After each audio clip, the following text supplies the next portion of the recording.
Today's review is for a film I was really looking forward to seeing. 2 years ago, the studio produced one of the most thought-provoking and horror-themed stop-motion film in years, Paranorman. It was heartwarming, funny, and overall very well executed storytelling, so you could say that I had high expectations for their next outing. Our movie takes place on a Victorian-era island where a society of underground trolls comb for items that they can tinker with, some of which result in personal property damage, but that's never really addressed.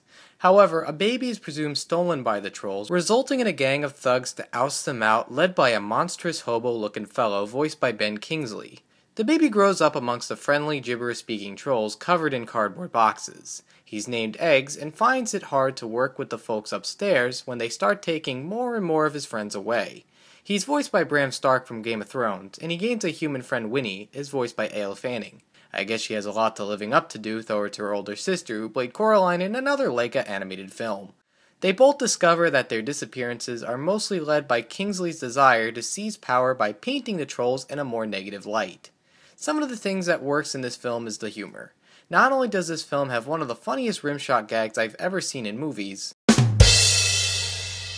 but it also has two hilarious henchmen to Kingsley who keep questioning their morals. It's funny seeing these stereotypical looking henchmen in the vein of Jasper and Horace from 101 Dalmatians going into these existential discussions about their purposes and motives. It's also similar to the humor in the old Monty Python sketches. This comes to no surprise since Eric Idle contributed an original song for the film. It's even hilarious and somewhat dark for a PG movie the way they handle the villain at the end. I won't spoil it, as I think it's part of the fun seeing his resolution, as well as the build-up for it. What also works in the film is the animation. Maybe it's me, but I feel that because the film is shot frame by frame, you have a chance to fully absorb a lot of tracking shots and notice more details than in a computer animated film. Like for a few frames you can see an Easter egg to the Nike swoosh on one of the boxes. This would be a reference to the company's CEO being the son of Nike owner Phil Knight. That is, Laika's CEO also being one of the lead animators. Stick around for the mid-credits scene, and you'll see a well-shot time-lapse of Knight animating two characters. There's also a great nod to the often underappreciated work the animators do so much that they get their names listed after the scene in the credits, almost as if to say that they are the guys you should be making a bow to.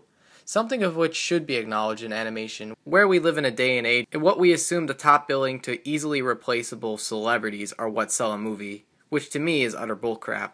A couple of problems I have with the film comes from the characters. I mentioned Kingsley's character a lot since I really do feel like they spend more time developing him than it does with the titled characters, or even the protagonists. Heck, we even discover he likes to cross-dress. Though it's not as much as it is a strong character trait, more or less Bugs Bunny deceiving his foes for a sweet victory.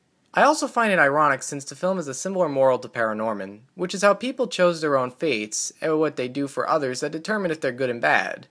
A moral that Paranorman did so well that they really wasn't a bad guy. I get a sense that having a general bad man in the film like Kingsley's character distracts from the moral that we know the villain is evil. Speaking of which, other than the fact that they take stuff at night, we don't really know why the Boxtrolls are hated in the first place. Is it because they're monsters? Is it because they steal things? All we really know is that it's a vehicle for the Snatcher to take and steal just so he can rise to power. So I can't say that Boxtrolls is better than Paranorman, especially since I feel that the film is more emotionally driven. To give you a comparison, the climax to that film involves a powerful conversation dealing with common dilemmas people face today, whereas the climactic fight in the Boxtroll is exactly that, a comical fight that's very common in animated films today. Despite not being as good as Paranorman, I do think there's a lot going for this film, in both the humor, animation, and seeds of a good story, that makes it worth watching. Just avoid seeing it in 3D. It doesn't do anything. It actually takes away the color that the movie has, which is also important to the viewing pleasure.